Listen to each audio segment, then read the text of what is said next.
ವಿರಾಮದ ನಂತರ ಮತ್ತೆ ಸ್ವಾಗತ ವೀಕ್ಷಕರೇ. ಧರ್ಮಸ್ಥಳದಲ್ಲಿ ಈಗಾಗಲೇ ಎಸ್ಐಟಿ ನಿರಂತರವಾಗಿ ಶೋಧ ಕಾರ್ಯಾಚರಣೆಯಲ್ಲಿ ತೊಡಗಿದೆ. 7 ಅಡಿ 8 ಅಡಿ 10 ಅಡಿ ಇನ್ನು ಎಷ್ಟು ಅಡಿ ಇನ್ನುವರೆಗೂ ಏನು ಕೂಡ ಅಲ್ಲಿ ಸಿಕ್ಕಿಲ್ಲ. ಸೊ ಮುಂದೇನು ಅನ್ನುವಂತಹ ಕ್ವಶನ್ ಮಾರ್ಕ್ ಇದೆ. ರಾತ್ರಿಯೆಲ್ಲ ಕಾರ್ಯಾಚರಣೆ ನಡೆಸುವ ಸಾಧ್ಯತೆ ಇದೆ. ಅದಕ್ಕಾಗಿ ಬೇಕಾದಂತಹ ಲೈಟಿಂಗ್ ನ ವ್ಯವಸ್ಥೆಯನ್ನ ಅಲ್ಲಿ ಮಾಡಿಕೊಂಡಿದ್ದಾರೆ. ನಂಬರ್ 1. ಇದರ ಜೊತೆಗೆ ಆತ ಮತ್ತಷ್ಟು ಸ್ಥಳಗಳನ್ನ ಗುರುತಿಸಿದರೆ ಅಲ್ಲಿಯೂ ಕೂಡ ನೋಡಿ 15 ಅಡಿ ಆಳ ಆಗಿದ್ರು ಏನು ಸಿಗಲಿಲ್ಲ. 13ನೇ ಪಾಯಿಂಟ್ ಗುಂಡಿಯಲ್ಲಿ ಕೆಸರು ಮಿಶ್ರಿತ ಮಣ್ಣು ಸಿಗ್ತಾ ಇದೆ. ಆ ಮಣ್ಣನ್ನ ಹಿಟಾಚಿ ಹೊರ ಹಾಕ್ತಾ ಇದೆ. ಮತ್ತಷ್ಟು ಅಡಿ ಆಗಿದ್ರೆ ನೀರು ಸಿಗುತ್ತೆ.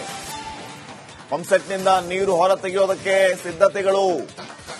15 ಅಡಿ ಆಳ ಅಗೆದರೂ ಕೂಡ ಅಸ್ಥಿಯಲ್ಲಿ ಸಿಗ್ತಾ ಇಲ್ಲ, ಮೂಳೆಗಳು ಸಿಗ್ತಾ ಇಲ್ಲ. 13ನೇ ಪಾಯಿಂಟ್ ಅಲ್ಲಿ ಈಗ ಕೆಸರು ಮಿಶ್ರಿತ ಮಣ್ಣು ಸಿಗ್ತಾ ಇದೆ. ಮತ್ತಷ್ಟು ಅಡಿ ಅಲ್ಲಿಯೇ ಅಗೆದು ಬಿಟ್ರೆ ನೀರು ಸಿಗೋ ಚಾನ್ಸಸ್ ಇದೆ. ನೀರು ಬರುತ್ತೆ ಏನಲ್ಲಿ. ಸೊ ಆ ನೀರನ್ನ ಆಚೆ ತೆಗೆಯೋಕ್ಕೂ ಕೂಡ ಅಲ್ಲಿ ಪಂಪ್ಸೆಟ್ ನ ವ್ಯವಸ್ಥೆಯನ್ನ ಮಾಡ್ಕೊಂಡಿದ್ದಾರೆ. ಇಷ್ಟರ ಮಟ್ಟಿಗೆ ತಯಾರಿಯಲ್ಲಿ ಎಸ್ಐಟಿ ಟೀಮ್ ಇದೆ. ಈಗ ಆಳ ಹೋಗ್ತಾ ಇರಬೇಕು, ಇಲ್ಲ ಮೂಳೆ ಸಿಗಬೇಕು. ಈ ಮಟ್ಟಿಗೆ ಅಲ್ಲಿ ತಯಾರಿಗಳಾಗ್ತಾ ಇದೆ. ನೋಡಿ, ನೀವು ವೀಕ್ಷಕರೇ ನಿರಂತರವಾಗಿ ರಿಪಬ್ಲಿಕ್ ಕನ್ನಡ ದೃಶ್ಯಗಳನ್ನು ನೀವು ಗಮನಿಸ್ತಾ ಇದ್ರೆ ನಿಮಗೆ ಅದೊಂದು ಇಮ್ಯಾಜಿನ್ ಮಾಡ್ಕೋಬಹುದು. ಮೊದಲು ಈ ಹಿಟಾಚಿ ಕಾಣ್ತಾ ಇತ್ತು. ಉತ್ಖನನ ನಡೆಯುವಂತ ಸಂದರ್ಭದಲ್ಲಿ ಈ ಹಿಟಾಚಿ ಪೂರ್ಣ ಪ್ರಮಾಣದಲ್ಲಿ ಅದರ ವೀಲ್ ಎಲ್ಲ ಕಾಣಿಸ್ತಾ ಇದ್ವು. ಆ ಪ್ರಮಾಣದಲ್ಲಿ ಇದ್ದಂತಹ ಉತ್ಖನನ ಈಗ ಮುಳುಗೋಗಿದೆ. ಹಿಟಾಚಿ ಕರೆಕ್ಟ್ ಆಗಿ ಕಾಣಿಸ್ತಾ ಇಲ್ಲ. ಅದರ ಮುಂದಿನ ಬಕೆಟ್ ಮಾತ್ರ ಕಾಣಸಿಗ್ತಾ ಇದೆ. ಅಷ್ಟು ಅಲ್ಲಿ ಮಣ್ಣು ಬಿದ್ದಿದೆ. ಆದಾಗ್ಯೂ ಕೂಡ ಇಲ್ಲಿ ಯಾವುದೇ ರೀತಿಯ ಮೂಳೆ ಸಿಗ್ತಾ ಇಲ್ಲ. ನೋಡಿ, ಟಾಪ್ ಹಿಟಾಚಿಯ ಟಾಪ್ ಆಂಗಲ್ ಮಾತ್ರ. ಅಲ್ಲಿರುವ ಅಧಿಕಾರಿಗಳು ಕೂಡ ಪೂರ್ತಿ ಕಾಣಿಸ್ತಾ ಇದ್ರು. ಈಗ ಅವರು ಕಾಣಿಸ್ತಾ ಇಲ್ಲ, ಅವ್ರ ತಲೆ ಮಾತ್ರ ಕಾಣಿಸ್ತಾ ಇದೆ. ಅಷ್ಟರ ಮಟ್ಟಿಗೆ ಅಲ್ಲಿ ಮಣ್ಣು ಬಿದ್ದಿದೆ. ಅಷ್ಟು ಗಾತ್ರದ ಮಣ್ಣು ಅಲ್ಲಿ ಬಿದ್ದಿದೆ. ಆದಾಗ್ಯೂ ಕೂಡ ಇನ್ನೂ ಏನು ಸಿಗ್ತಾ ಇಲ್ಲ. ಇನ್ನೂ ಅಷ್ಟು ಅಗಿಬೇಕು ಅಂತ ತೀರ್ಮಾನ ಮಾಡಿ ಆಗಿದೆ. ಇನ್ನಷ್ಟು ಅಪ್ಡೇಟ್ಸ್ ನಮ್ಮ ಮಂಗಳೂರು ಪ್ರತಿನಿಧಿ ದಿನೇಶ್ ಈಗ ಸ್ಪಾಟ್ನಿಂದ ನೇರ ಸಂಪರ್ಕದಲ್ಲಿ. ದಿನೇಶ್, ಏನ್ ನಡೀತಾ ಇದೆ ಅಲ್ಲಿ ಸದ್ಯಕ್ಕೆ? ಏನ್ ಅಪ್ಡೇಟ್ಸ್ ಕೊಡ್ತೀರಿ?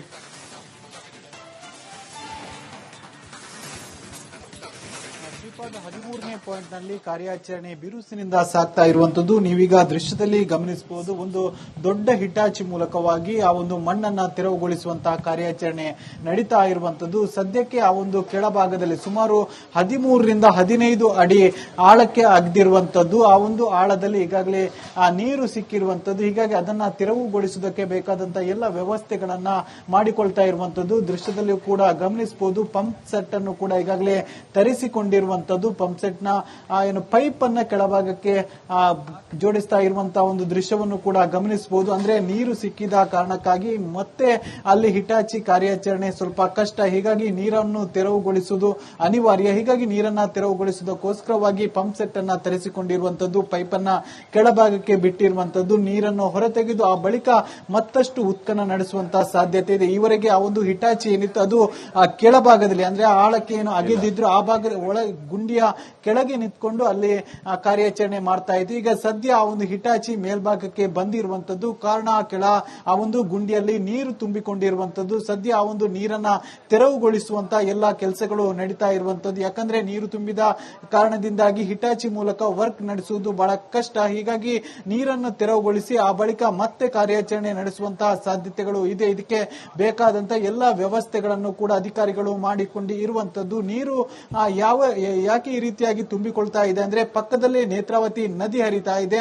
ಕಿಂಡಿ ಅಣೆಕಟ್ಟು ಕೂಡ ಇರುವಂತದ್ದು. ಹೀಗಾಗಿ ಈ ಭಾಗದಲ್ಲಿ ಆ ನೀರಿನ ಹೊರತೆಯಾಗಿ ನೀರು ತುಂಬಿಕೊಂಡಿರುವಂತದ್ದು. ಸುಮಾರು ಈಗಾಗಲೇ 13ರಿಂದ 15 ಅಡಿ ಆಳಕ್ಕೆ ಅಗ್ದಿರುವಂತದ್ದು. ಹೀಗಾಗಿ ಆ ಕೆಳಭಾಗದಲ್ಲಿ ನೀರಿನ ಹೊರತೆ ಸಿಕ್ಕಿರುವಂತದ್ದು. ಕೆಸರು ಮಣ್ಣು ಸದ್ಯ ಬರ್ತಾ ಇರುವಂತದ್ದು. ಹೀಗಾಗಿ ಸದ್ಯ ನೀರನ್ನ ತೆರವುಗೊಳಿಸಬೇಕಾದಂತ ಅನಿವಾರ್ಯತೆ ಇದೆ. ಹೀಗಾಗಿ ನೀರನ್ನ ತೆರವುಗೊಳಿಸೋದಕ್ಕೆ ಬೇಕಾದಂತ ಎಲ್ಲ ವ್ಯವಸ್ಥೆಗಳನ್ನು ಕೂಡ ಮಾಡಿರುವಂತದ್ದು. ಪೈಪ್ ಅನ್ನ ಕೆಳಭಾಗಕ್ಕೆ ಬಿಟ್ಟು ಆ ಮೂಲಕವಾಗಿ ಆ ಒಂದು ಗುಂಡಿಯಲ್ಲಿ ತುಂಬಿದಂತ ನೀರನ್ನ ಹೊರಕ್ಕೆ ಹಾಕುವಂತ ಕೆಲಸವನ್ನು ಕೂಡ ಮಾಡ್ತಾ ಇದ್ದಾರೆ. ಒಂದ್ ಕಡೆಯಿಂದ ನೀರನ್ನ ತೆರವುಗೊಳಿಸುವಂತ ಕೆಲಸ ನಡೀತಾ ಇದ್ರೆ, ಮತ್ತೊಂದು ಕಡೆಯಿಂದ ಹಿಟಾಚಿ ಮೂಲಕ ಈ ಭಾಗದಲ್ಲಿ ಅಗೆಯುವಂತ ಕೆಲಸವನ್ನು ಮಾಡ್ತಾ ಇರುವಂತದ್ದು. ಸುಮಾರು 13ರಿಂದ 15 ಅಡಿ ಆಳದವರೆಗೂ ಕೂಡ ಈಗಾಗಲೇ ಅಗೆದು ಆಗಿದೆ. ಸುಮಾರು 20 ಅಡಿಯವರೆಗೆ ಅಗಲದವರೆಗೂ ಕೂಡ ಅಗೆದು ಆಗಿದೆ. ಆದ್ರೂ ಕೂಡ ಇದುವರೆಗೆ ಯಾವುದೇ ರೀತಿಯಾದಂತಹ ಕಳಬೆರ ಇನ್ನೂ ಕೂಡ ಪತ್ತೆ ಆಗಿಲ್ಲ. ಆತ ಬಹಳಷ್ಟು ಕಾನ್ಫಿಡೆನ್ಸ್ ಆಗಿ ಹೇಳಿದಂತ ಪಾಯಿಂಟ್ ಇದು. 13ನೇ ಪಾಯಿಂಟ್ ನಲ್ಲಿ ಸಾಕಷ್ಟು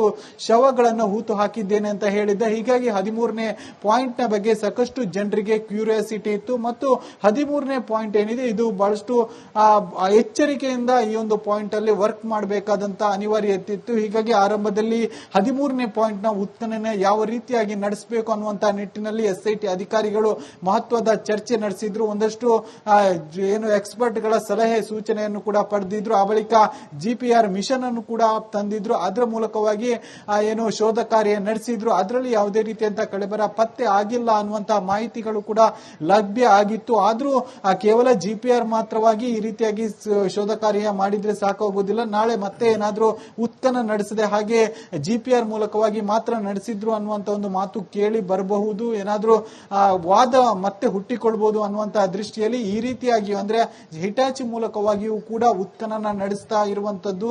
ಹಿಟಾಚಿ ಈಗಾಗಲೇ ಒಂದು ಭಾಗದಲ್ಲಿ ಅಗೆದಿರುವಂತದ್ದು ಸುಮಾರು 13ರಿಂದ 15 ಅಡಿ ಆಳದವರೆಗೆ ಅಗೆದಿರುವಂತದ್ದು, 20 ಅಡಿ ಅಗಲದವರೆಗೂ ಕೂಡ ಅಗೆದಿರುವಂತದ್ದು. ಆದ್ರೆ ಇದುವರೆಗೆ ಯಾವುದೇ ರೀತಿಯಂತ ಕುರುಹು ಪತ್ತೆ ಆಗಲಿಲ್ಲ. ಸದ್ಯ ಕೆಳಭಾಗದಲ್ಲಿ ನೀರು ತುಂಬಿಕೊಂಡಿರುವಂತದ್ದು, ನೀರನ್ನ ಹೊರ ಹಾಕುವುದಕ್ಕೆ ಬೇಕಾದಂತ ಎಲ್ಲ ವ್ಯವಸ್ಥೆಗಳನ್ನು ಕೂಡ ಮಾಡಿಕೊಂಡಿರುವಂತದ್ದು. ಕೆಸರು ನೀರು ಆರಂಭದಲ್ಲಿ ಸಿಕ್ಕ ಕಾರಣವಾಗಿ ಬಕೆಟ್ ಮೂಲಕವಾಗಿ ಕೆಸರು ನೀರನ್ನು ಹೊರ ಹಾಕ್ತಿರುವಂತಹ ದೃಶ್ಯವನ್ನು ಕೂಡ ಗಮನಿಸಬಹುದು. ಕಾರ್ಮಿಕರು ಒಳಗೆ ತುಂಬಿಕೊಂಡಂತಹ ಕೆಸರು ನೀರನ್ನು ಸದ್ಯ ಹೊರ ಹಾಕ್ತಾರೆ. ಆ ಬಳಿಕ ಮತ್ತಷ್ಟು ನೀರು ಅಲ್ಲಿ ಏನಾದ್ರೂ ಬಂದ್ರೆ ಏನು ಪಂಪ್ ಮೂಲಕವಾಗಿ ಅದನ್ನ ಹೊರ ಹಾಕುವಂತ ಕೆಲಸವನ್ನು ಕೂಡ ನಡೆಯುತ್ತೆ. ಅಂದ್ರೆ ಈ ಒಂದು ಪ್ರದೇಶ ಏನಿದೆ ಇದ್ರ ನೇತ್ರಾವತಿ ತೀರದಲ್ಲೇ ಇರುವಂತಹ ಪಾಯಿಂಟ್ ಇದು ಮತ್ತು ಪಕ್ಕದಲ್ಲೇ ಕಿಂಡಿ ಅಣೆಕಟ್ಟು ಕೂಡ ಇದೆ. ಹೀಗಾಗಿ ಹೆಚ್ಚು ಹೊರತೆ ನೀರು ಇರುವಂತಹ ಪ್ರದೇಶ ಇದು. ನೀರು ಸುಮಾರು 10 ಅಡಿ ಆಳದಲ್ಲಿ ನೀರು ಸಿಕ್ಕಿರುವಂತದ್ದು.